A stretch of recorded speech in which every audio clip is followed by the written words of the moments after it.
नमस्कार दोस्तों, आइए जानते हैं बिहार की दिन भर की ताजा और बड़ी खबरें। वही आपने अभी तक वीडियो को लाइक और चैनल को सब्सक्राइब नहीं किया तो फटाफट से कर लीजिए। आज की पहली खबर, लालू यादव के ऑफर पर आ गया सीएम नीतीश का जवाब। अपनी प्रगति यात्रा के दौरान गोपालगंज में हुई समीक्षा बैठक में शनिवार को मुख्यमंत्री नीतीश कुमार ने खुद से जुड़े सभी तरह के कयास पर विराम लगा दिया। उन्होंने कहा कि वह अब कहीं नहीं जा रहे, गलती से 2 बार इधर से उधर चले गए थे, अब हम लोग एनडीए के हमेशा साथ रहेंगे। मुख्यमंत्री का यह वक्तव्य उस वक्त आया है जब 2 दिन पहले राजा सुप्रीमो लालू प्रसाद ने यह कहा था कि महागठबंधन में नीतीश कुमार के लिए दरवाजा खुला हुआ है।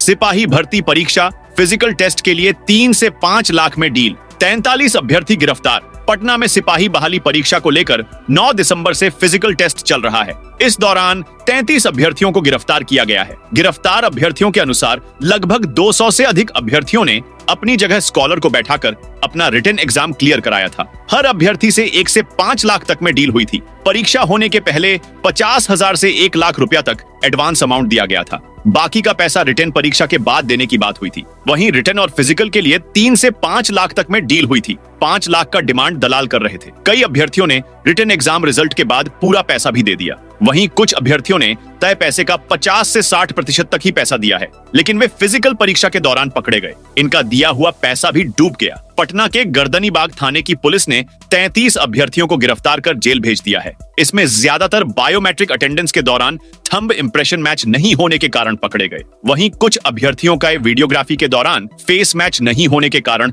गिरफ्तार किया गया। प्रोजेक्ट के नाम पर लोगों से पैसे लेकर नहीं भाग सकेंगे बिल्डर। बिहार में अब प्रोजेक्ट के नाम पर ग्राहकों से रुपए लेकर बिल्डर अब भाग नहीं सकेंगे। भागने की स्थिति में प्रमोटर व उनके सहयोगियों की चल अचल संपत्ति नीलाम कर ग्राहकों को उनकी राशि लौटाई जाएगी। आवंटियों के हितों का ध्यान रखते हुए Bihar real estate regulatory authority ने प्रोजेक्ट रजिस्ट्रेशन के वक्त ही बिल्डरों को अपनी चल अचल संपत्ति का ब्यौरा देना तत्काल प्रभाव से अनिवार्य कर दिया है। बिल्डरों को यह ब्यौरा शपथ पत्र के माध्यम से देना होगा। बिहार रेरा ने सार्वजनिक नोटिस जारी कर ग्राहकों व बिल्डरों को इस नए प्रावधान की जानकारी दे दी है। शनिवार को प्राधिकरण ने विज्ञप्ति जारी कर कहा है कि रेरा अधिनियम के तहत प्रमोटर किसी प्रोजेक्ट के रजिस्ट्रेशन के समय ही अपनी कंपनी से जुड़े सभी निदेशक, पार्टनर्स या प्रमोटर्स की जानकारी देंगे। सीएम करेंगे 450 करोड़ की योजनाओं का उद्घाटन। मुख्यमंत्री नीतीश कुमार रविवार को दूसरे चरण की प्रगति यात्रा के तहत मुजफ्फरपुर पहुंचेंगे। मौसम में अचानक बदलाव के कारण अब वे हेलीकॉप्टर के बजाय सड़क मार्ग से यात्रा करेंगे। इस दौरान वे जिले में विभिन्न विकास योजनाओं का शिलान्यास और उद्घाटन करेंगे, जिनकी कुल लागत लगभग 450 करोड़ रुपए है। मुख्यमंत्री अपनी यात्रा के दौरान मुजफ्फरपुर बरौनी 4 लेन, गरहा हथौड़ी औराई पथ और बागमती नदी पर बभनगामा में पुल निर्माण का शिलान्यास करेंगे। इससे जिले के औराई, बोझा, कटरा, गायघाट और मीनापुर प्रखंडों को बड़ी राहत मिलेगी। इसके अलावा सीएम गायघाट प्रखंड में बागमती नदी पर मधुरपट्टी में आरसीसी पुल का शिलान्यास भी करेंगे। तेजस्वी बोले, सीएम नीतीश की दुर्गति यात्रा में अधिकारियों को लूट की छूट। बिहार के पूर्व उप मुख्यमंत्री सह नेता प्रतिपक्ष तेजस्वी प्रसाद यादव संवाद यात्रा पर निकले हैं। उन्होंने मोतिहारी में पत्रकारों से बातचीत करते हुए नीतीश सरकार पर जमकर हमला बोला। उन्होंने कहा कि 20 साल में जितना काम नहीं किया है, उससे ज्यादा काम हमने 17 महीने की सरकार में किया। मैंने आईटी, स्पोर्ट्स के क्षेत्र में काम किया है। हमारी सरकार में टोला सेवक से लेकर तालीमी मरकज हो या विकास मित्र, सबका वेतन बढ़ाया। इन लोगों ने जो सोचा नहीं था वो काम हमारी सरकार ने किया। हमने टूरिज्म पॉलिसी बनाने काम किया। शिक्षकों को समान काम के बदले समान वेतन दिलाया। शागिर्द बाबर के एनकाउंटर का बदला लेने आया था सुशील, बिहार के कुख्यात और 2 लाख के इनामी डकैत सुशील मोची को पुलिस ने एनकाउंटर में मार गिराया है। शनिवार की अहले सुबह पुलिस और सुशील मोची गैंग के बीच मुठभेड़ हुई। 3 महीने पहले उसके शागिर्द बाबर को पुलिस ने मुठभेड़ में मार गिराया था। इसके बाद सुशील की गैंग और नेटवर्क काफी कमजोर पड़ गया था। इलाके में अपनी पकड़ फिर से मजबूत करने के लिए सुशील मोची फिर एक्टिव होना चाह रहा था। वो बाबर के एनकाउंटर का बदला लेना चाहता था। कुछ पुलिस वाले भी उसके निशाने पर थे। इसी को लेकर सरगना अपनी गैंग के बदमाशों को लेकर हथियारों के साथ पूर्णिया के बायसी के ताराबाड़ी पहुंचा था।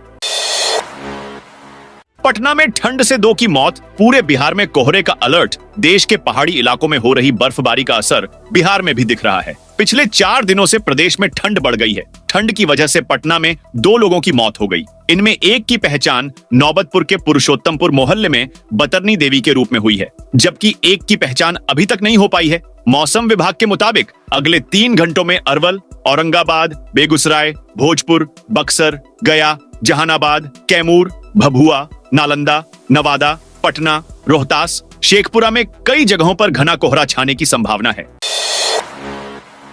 नए साल का जश्न मनाना पड़ा, भारी 29 शिक्षकों पर डीपीओ ने लिया एक्शन। नए साल में समय से पहले विद्यालय छोड़ने वाले 29 शिक्षकों पर फिर ई शिक्षा कोष ने कार्रवाई की गाज गिराई है। यह कार्रवाई 1 और 2 जनवरी को समय से पूर्व विद्यालय छोड़ने वाले शिक्षकों पर गिरी है। डीपीओ स्थापना संजय कुमार यादव ने शुक्रवार को इन शिक्षकों से स्पष्टीकरण मांगा है। ही 3 जनवरी की शाम विद्यालय आउट करने के बाद उनके कार्यालय में स्वयं उपस्थित होकर स्पष्टीकरण देने को कहा है। दूर दराज के शिक्षकों में इससे हड़कंप मचा हुआ है। शिक्षकों को 1 जनवरी को नया वर्ष मनाने में भी जरा सी राहत नहीं दी गई है।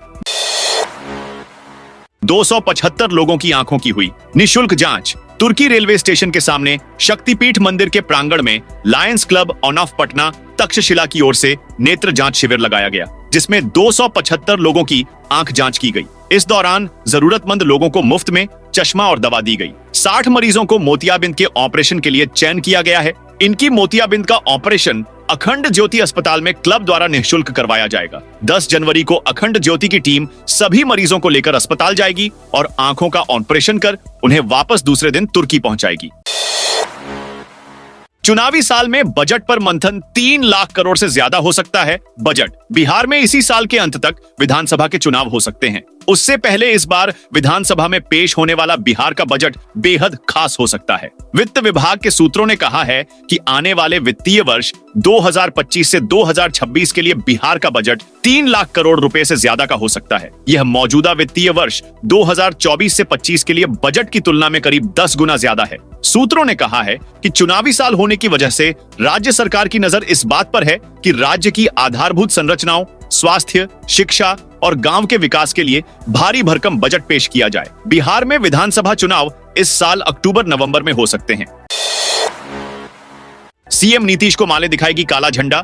मुख्यमंत्री नीतीश कुमार रविवार को प्रगति यात्रा के दूसरे चरण के तहत रविवार को मुजफ्फरपुर आ रहे हैं। मुख्यमंत्री नीतीश कुमार यहां विकास कार्यों की समीक्षा करेंगे, साथ ही करोड़ों रुपए की प्रोजेक्ट्स का शिलान्यास और उद्घाटन करेंगे। उनके आगमन से पहले भाकपा माले एवं अन्य वाम दलों ने सीएम को काला झंडा दिखाने का ऐलान किया है। भाकपा माले नगर सचिव सूरज कुमार, आरवाईए के राष्ट्रीय अध्यक्ष आफताब आलम, इंसाफ मंच मुजफ्फरपुर के जिलाध्यक्ष फहद जमा और एजाज अहमद ने संयुक्त तौर पर कहा कि बीपीएससी अभ्यर्थियों व भूमिहीन गरीबों के साथ अन्याय करने वाले बिहार के मुख्यमंत्री नीतीश कुमार के मुजफ्फरपुर आगमन पर उन्हें काला झंडा दिखाया जाएगा। बिहार में पहली बार सीए के तहत मिली नागरिकता। बिहार में पहली बार सिटीजनशिप अमेंडमेंट एक्ट 2019 यानी सीए के तहत नागरिकता का सर्टिफिकेट जारी किया गया है। एंड सिटीजन रजिस्ट्रेशन के निदेशक एम रामचंद्रन के साथ राज्य स्तरीय अधिकार प्राप्त समिति की बैठक में यह प्रमाण पत्र जारी किया गया है। बिहार सचिवालय में यह अहम बैठक हुई थी। इस कमेटी ने भोजपुर जिले की एक महिला सुमित्रा रानी सारा के एप्लीकेशन पर विचार विमर्श करने के बाद यह सर्टिफिकेट जारी किया है। 60 साल की सुमित्रा बिहार की पहली शख्स हैं जिन्हें सीए के तहत देश की नागरिकता हासिल हुई है। ठंड से कम हो रही खून की रफ्तार। क्रिसमस के बाद बिहार में सर्द हवाओं ने ठंड बढ़ा दी है। ठंड बढ़ने से अस्पताल में ब्रेन हेमरेज और हार्ट अटैक के मरीजों की संख्या बढ़ गई है। राजधानी के पटना मेडिकल कॉलेज और अस्पताल, इंदिरा गांधी आयुर्विज्ञान संस्थान व इंदिरा गांधी हृदय रोग संस्थान में पिछले 8 दिनों से हार्ट अटैक, ब्रेन हेमरेज के मरीजों की संख्या में वृद्धि हुई है। बिहटा में बंद घर से 15 लाख की चोरी। बिहटा के सदिसोपुर गांव में आयुर्वेदिक चिकित्सा पदाधिकारी के बंद घर से 15 लाख की चोरी हुई है। शुक्रवार देर रात चोर दीवार फांदकर घर के अंदर घुसे, ताला तोड़कर गोदरेज से सोने चांदी के जेवरात, कीमती सामान और सीसीटीवी का डीवीआर लेकर फरार हो गए। पीड़ित डॉक्टर अश्विनी उपाध्याय ने बताया कि घर में कोई नहीं था। मेरी पोस्टिंग बेगूसराय जिला में है, पूरा परिवार वहीं रहता है। हर शनिवार को साफ सफाई के लिए आते हैं। दोपहर के समय जब घर पहुंचा तो देखा कि मेन डोर का लॉक टूटा हुआ है। कमरे में पूरा सामान बिखरा हुआ था। गोदरेज से जेवरात और कीमती सामान गायब थे, जिसके बाद घटना की जानकारी पुलिस की दी। बिहार के 378 युवकों को एजेंटों ने विदेश में बेचा। मुझे एजेंट ने 2000 अमेरिकी डॉलर यानी 1,71,000 रुपए में साइबर ठगों को बेच दिया था। काम करने से मना करने पर इलेक्ट्रिक शॉक, बिजली के झटके देते थे। एक नेपाली लड़के ने काम करने और घर से पैसा मांगने से इनकार कर दिया तो उसकी किडनी निकाल ली गई थी। ऐसा कई लोगों के साथ हो चुका है। ये सब शुभम कुमार ने बताया, जो अभी कंबोडिया से लौटा है। ऐसा सिर्फ शुभम के साथ ही नहीं हुआ है। बिहार के 378 युवकों को विदेश में नौकरी का झांसा देकर एजेंट्स ने golden triangle country Thailand, Myanmar और लाओस में बेच दिया है। आर्थिक अपराध इकाई के डीआईजी मानवजीत सिंह ढिल्लो ने भी ये बात मानी कि 378 युवक विदेश में फंसे हैं। लूट की वारदात करने वाले 3 बदमाश गिरफ्तार। गया में लूट की वारदात को अंजाम देने वाले 3 अपराधियों को पुलिस ने गिरफ्तार किया है। पुलिस का दावा है कि उसने महज 12 घंटे में आरोपियों को गिरफ्तार किया है। लूट की रकम, मोटरसाइकिल और मोबाइल फोन भी पुलिस ने बरामद कर लिए हैं। लूट की वारदात में शामिल अन्य आरोपियों की गिरफ्तारी के दबिश जारी है। इस बात की जानकारी सिटी एसपी रामानंद कौशल ने दी। सिटी एसपी रामानंद कौशल ने बताया कि लूट की यह घटना जिले के मगध विश्वविद्यालय थाना क्षेत्र के सहदेव खाप इलाके की है। उन्होंने बताया कि 4 अपराधियों ने युवक को घेरकर 10,000 रुपए और सोने का लॉकेट लूट लिया था। वारदात के बाद अपराधी फरार हो गए थे। मामला सामने आते ही पुलिस ने कार्रवाई शुरू कर दी।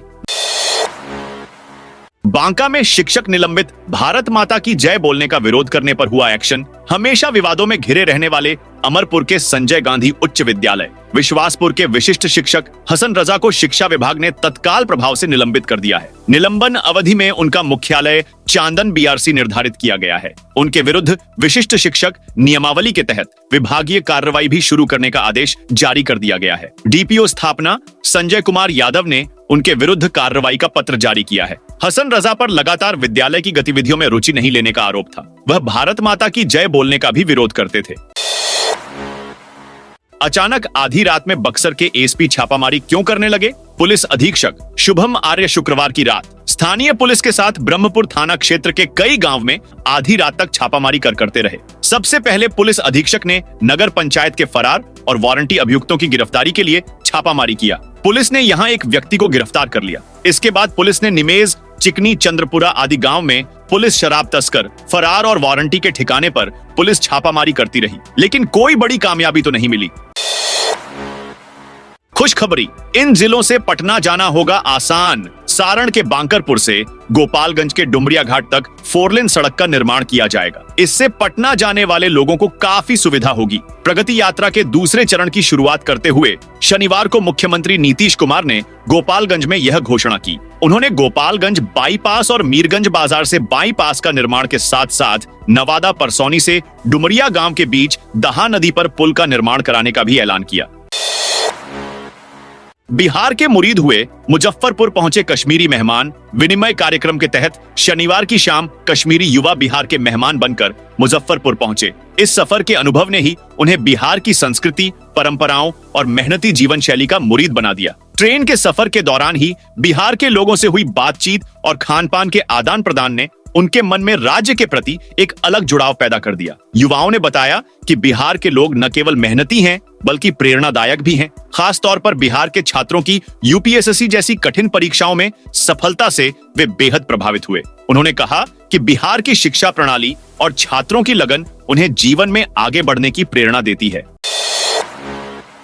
पटना में देश का सबसे बड़ा सोलर बिजली घर ऊर्जा मंत्री विजेंद्र प्रसाद यादव ने कहा है कि जल जीवन हरियाली अभियान के तहत राज्य के सरकारी भवनों पर ग्रिड कनेक्टेड रूफटॉप सोलर परियोजना का अधिष्ठापन किया गया जा रहा है। दिसंबर 2024 तक कुल 10,433 सरकारी भवनों पर 99.44 मेगावाट बिजली उत्पादित हो रही है। वहीं 5,683 निजी भवनों पर से 21 मेगावाट सोलर बिजली का उत्पादन हो रहा है। ऊर्जा मंत्री ने कहा कि पीएम कुसुम योजना के तहत कृषि फीडरों का सोलराइजेशन हो रहा है। राज्य के 1,121 शक्ति उपकेंद्रों से जुड़े 3,681 कृषि फीडर्स का सोलराइजेशन किया जाएगा। वहीं लखीसराय के कजरा में 185 मेगावाट की सोलर बिजली घर परियोजना इसी साल शुरू हो जाएगी। 2.5 दिन में सिडनी टेस्ट हारा भारत। भारतीय टीम सिडनी टेस्ट में ऑस्ट्रेलिया के खिलाफ 6 विकेट से हार गई है। इस हार के साथ भारतीय टीम को बॉर्डर गावस्कर ट्रॉफी में 3-1 की पराजय झेलनी पड़ी है। ऑस्ट्रेलिया ने भारत को इस सीरीज में 10 साल के बाद हराया है। इससे पहले कंगारू टीम ने 2014-15 के सीजन में एमएस धोनी की कप्तानी वाली टीम इंडिया से सीरीज जीती थी। रविवार को मुकाबले के तीसरे दिन भारत ने ऑस्ट्रेलिया को 162 रन का टारगेट दिया, जिसे ऑस्ट्रेलियाई टीम ने दूसरी पारी में 4 विकेट खोकर हासिल कर ली। ट्रेविस हेड 34 और ब्यू वेबस्टर 39 रन पर नाबाद रहे। इन दोनों के अलावा उस्मान ख्वाजा ने 41 और सैम कॉन्स्टास ने 22 रन बनाए। भारत से प्रसिद्ध कृष्णा ने 3 विकेट झटके। दिन के पहले सेशन में भारतीय टीम दूसरी पारी में 157 रन पर ऑल आउट हो गई। इससे पहले ऑस्ट्रेलिया पहली पारी में 181 रन पर ऑल आउट हुई, जबकि भारत ने पहली पारी में 150 रन बनाए थे। इस तरह भारत को पहली पारी में 4 रन की बढ़त मिली थी। साथियों, ये थी बिहार की दिन भर की ताजा और बड़ी खबरें। आपने अभी तक बिहार समाचार चैनल को सब्सक्राइब नहीं किया तो फटाफट से कर लीजिए, ताकि बिहार की खबरें सबसे पहले आपको मिले।